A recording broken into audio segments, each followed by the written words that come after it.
در اینجا یه اشاره به سبب انصاری نامیدن شدن مدینگی ها هست. در ابتدا وقتی که عباده ابن صامت را ذکر کردن و کان شهید بدرن و هو احد النقباء لیلة العقبه، عباده ابن صامت یکی از نمایندگان اهل مدینه در شب عقبه بود. عقبه، این عقبه الکبری در جمرات در وادی مینا در نزد جمرات هست. عقبه گفته جای بلندی را میگنم برای اینکه پیامبر صلی الله علیه و سلم همراه اینها در آنجا واخوردند.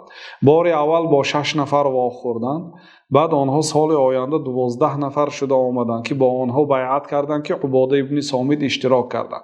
بار دوم 73 نفر شده آمدند، با آنها بیعت کردند برای نصرت این دین، برای یاردم دادن این دین مقدس اسلام. مردم مدینه همراهی پیامبر صلی الله علیه و سلم عهد و پیمان کردند.